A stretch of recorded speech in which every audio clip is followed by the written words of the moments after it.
BBC News with Sue Montgomery. Voting has ended in Brazil's closely fought presidential election runoff.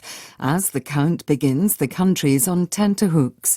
People faced a stark choice between the far-right incumbent, Jair Bolsonaro, and the left-wing former president, Luiz Inácio Lula da Silva. Katie Watson is in Sao Paulo. Voting is over and now the count begins. Brazilians across the country are nervous and full of anticipation. The polling stations were busy throughout the day. While voting is obligatory, it's clear these elections meant a lot to people this year.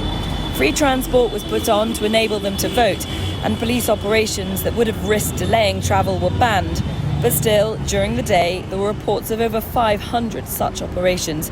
Brazil's election chief ordered an end to the roadblocks, but added while they may have delayed people, nobody was ultimately stopped from voting. The fact, though, that it happened and caused the outrage it did just underlines how sensitive these elections are and how much is at stake. At least 80 people have died after a pedestrian suspension bridge collapsed in the western Indian state of Gujarat. Hundreds were reported to be on the bridge in Morbi city when it went down, plunging them into the Machu River. Ambarasan Rajan reports. A Sunday outing turned into a nightmare.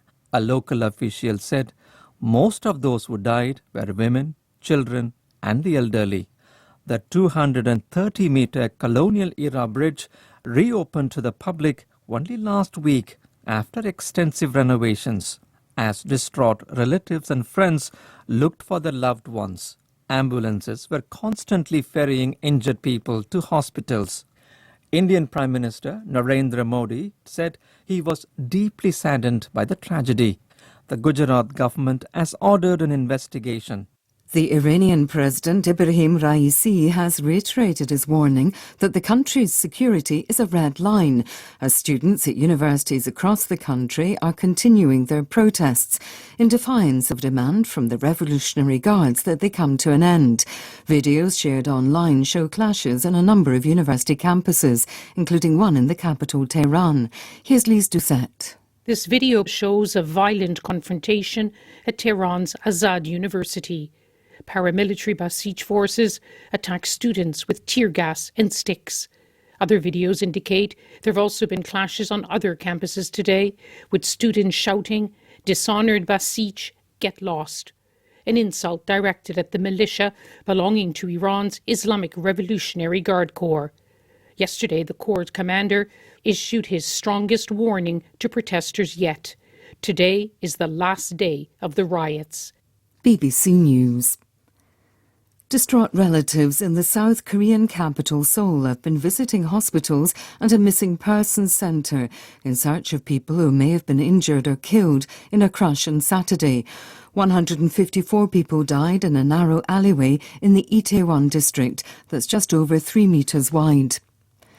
Tens of thousands of people have been demonstrating in support of Ukraine in the Czech capital Prague. The size of the rally in Wenceslas Square dwarfed recent anti-government protests organised by far-right, far-left and pro-Russia groups against the rising cost of living and Czech military backing for Ukraine. These men were at today's demonstration. The demonstrations which took place here a few days ago show that there is some kind of fifth column from Russia which is preparing some kind of regime change, and we're concerned about this. That's why we came here to protest against it. If Putin wins in Ukraine, I'm seriously worried that after some time, when he's recovered a bit, he will continue into other countries, and it may be our turn.